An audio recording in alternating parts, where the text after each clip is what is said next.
वज़ीर आज़म होने के बावजूद बानी PTI का हर अमल और शेड्यूल बुशरा बीबी के ताबे था। द इकोनॉमिस्ट की रिपोर्ट। कहा, जहांगीर तरीन ने खदशा जाहिर किया बुशरा बीबी काले जादू का इस्तेमाल कर रही हैं। उनको जादू अमलियात की निशानदही पर पार्टी सियासत से बाहर किया गया।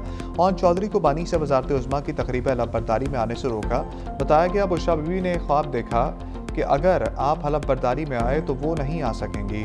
रिपोर्ट में वज़रा और वज़ीर आज़म हाउस का अमला कहता था कि बानी ने फर्स्ट लेडी को बहुत ज़्यादा ताकत दे रखी है। सेनेटर फैसल बाबजा ने भी रियासती अमूर में बुशरा बीबी के हद से ज़्यादा अमल दखल का बताया।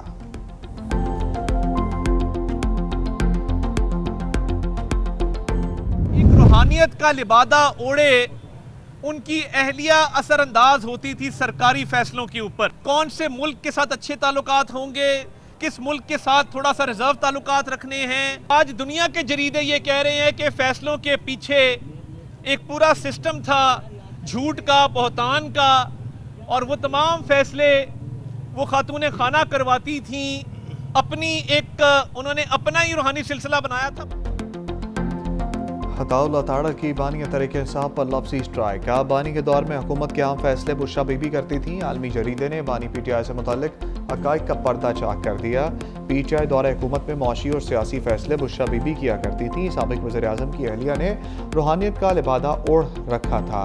बुशरा बीबी के कहने पर ही बानी PTI अहम फैसले करते थे। बानी PTI की सियासत झूठ, मुनाफिकत और बहतान के सिवा कुछ नहीं थी।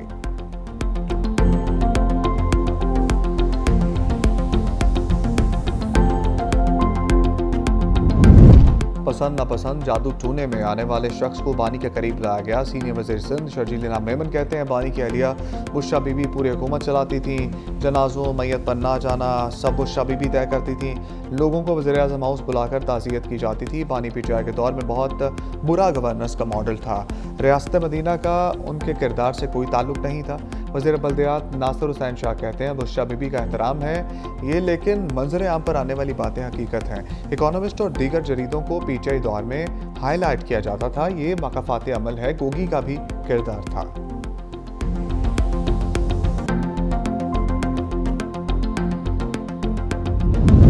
बुशरा बीबी से मुताल्लिक खुफिया कहानी मुसन्निफा बुशरा तस्कीन की ज़ुबानी। इकोनॉमिस्ट की शरीक मुसन्निफा ने बताया कि अभी सिर्फ 10% चीज़ें शाया की। साफ्ती असूलों और कानूनी तकाज़ों के बायस 90% मवाद को सामने नहीं लाया गया। 25 करोड़ अवाम के एटमी मुल्क को जादू और अमलियात से चलाया जाता रहा।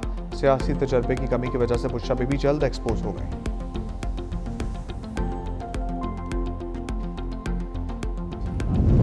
बैरिस्टर गौहर ने इकोनॉमिस्ट के आर्टिकल को स्पॉन्सर्ड करार दे दिया। कहा, यह आर्टिकल शरअंगेज और झूठ पर मबनी है।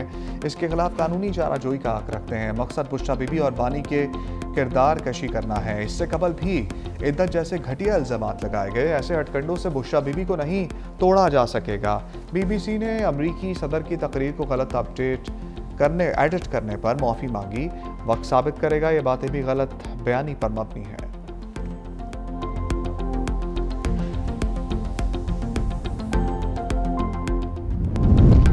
बानी PTI की पहल अलीमा खान की। पंजाब भर से जायदादों की छानबीन शुरू। पंजाब भर से अलीमा खान के नाम मनकूला गैर मनकूला ज़रई रकमों की तफसीलात तलब। बोर्ड ऑफ रेवेन्यू पंजाब के डिप्टी कमिश्नर्स को मरासले जारी। अलीमा खान की पंजाब भर से जायदादों की छानबीन की हदायत। अलीमा खान की जायदादों का तमाम रिकॉर्ड ATC रावलपिंडी को अरसाल किया जाएगा।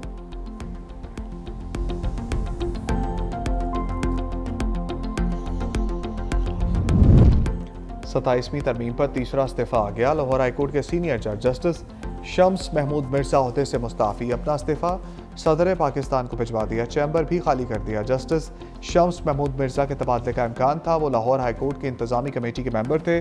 जस्टिस शम्स महमूद ने 2028 में रिटायर होना था।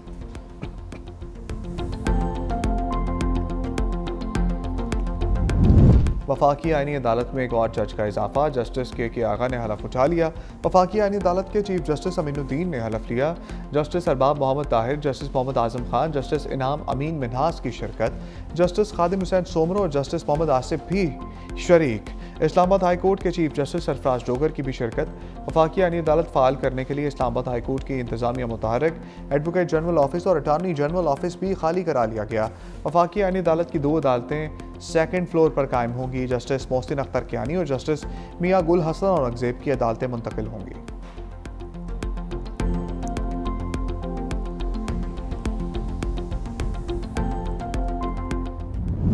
गवर्नमेंट वालों से हमने खुद भी बात की, हमने उनको बार बार एक चीज कही कि दहशतगर्दी नहीं कर, हमारे मुल्क में ये अमन तबाह न करें। फील्ड मार्शल ने भी बड़ा क्लियरली उनके साथ एक दफा नहीं कई दफा मैसेज भिजवाया उनको कि भाई दहशतगर्दी के ऊपर कोई कॉम्प्रोमाइज नहीं हो। जनरल साहब खुद यहाँ बड़ा इंटरेस्ट लेते हैं आपकी चीज़ों के लिए, हमारे लिए जो मुमकिन है हम करेंगे इंशाल्लाह ताला। मैंने अभी जनरल साहब से कहा है कि इसको उससे ज़्यादा अच्छा बनाना है ताकि जब बच्चे वापस आएँ तो देखें कि पहले से बेहतर बना हुआ। वफाकी वज़ीर दाखिला मोहसिन नकवी का कैडेट कॉलेज वाना का दौरा, तलबा और असातिज़ा से मुलाकात, हमायदीन से भी खिताब का। पाकिस्तान में सरहद पार से दहशतगर्दी हो रही है। इस्लामाबाद कचहरी हमले में भी अफगान दहशतगर्द मुलव्वस थे। दुश्मन सानहा APS दोहराना चाहता था। ये दहशतगर्द नहीं, दरिंदे हैं जिनका इंसानियत से कोई ताल्लुक नहीं, किसी को अमन तबाह करने की इजाज़त नहीं देंगे।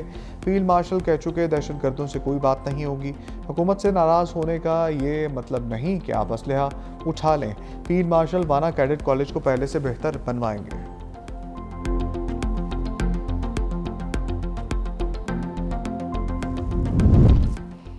इस्लामाबाद जुडिशल कम्प्लेक्स खुदकुश हमले की तहकीकात में पेशरफ्त।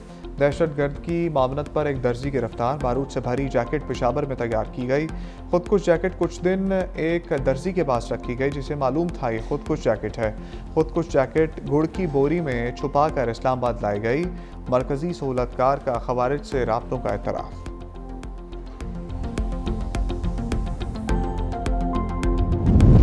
गजा की मुश्किलात में कमी न आ सकी। सिहूनी फौज ने एक माह में 282 बार जंगबंदी माहदे की खिलाफ वर्जियाँ की। इसराइली फौज ने 88 बार निहत्ते शहरियों पर फायरिंग की। 12 मरतबा रिहायशी इलाकों में ज़मीनी दरअंदाजी की गई और 124 फ़ज़ाई और ज़मीनी हमले किए गए, जबकि 52 बार घरों और अमलाक को मुनहदम किया गया। सख्त मौसमी हालात ने फ़लस्तीनियों का इम्तिहान मज़ीद कड़ा कर दिया। गजा पट्टी में मौसम सरमा की पहली बारिश, पनागज़ीनों के खैमे पानी में डूब गए। उधर इसराइल की जानिब से 153 फ़लस्तीनियों को ज़बरदस्ती जनूबी अफ्रीका भेजने का इंकशाफ। गाज़ा में आलमी अमन फोर्स की तैनाती का मरहला, पाकिस्तान समेत आम मुस्लिम ममालिक ने अमरीकी करारदाद की हमायत कर दी। कतर, सऊदी अरब, मुत्तहिदा अरब अमीरात, तुर्की और दीगर ममालिक के मुश्तरका बयान में कहा गया, आलमी अमन फोर्स की तैनाती का अमल फ़लस्तीनी अवाम के हक़ खुद इरादियत और मुस्तकिल रियासत के क़याम की बुनियाद फराहम करेगा।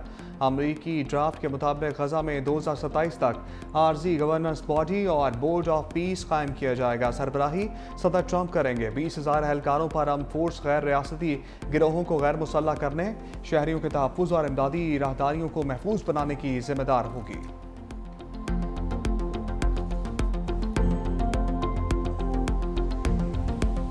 शाहीनों का लंका के खिलाफ क्लीन स्वीप मिशन। पाकिस्तान और श्रीलंका के दरमियान तीसरा वनडे आज खेला जाएगा। 3 मैचेस की सीरीज में पाकिस्तान को 2-0 की फैसला कुन बरतरी हासिल है।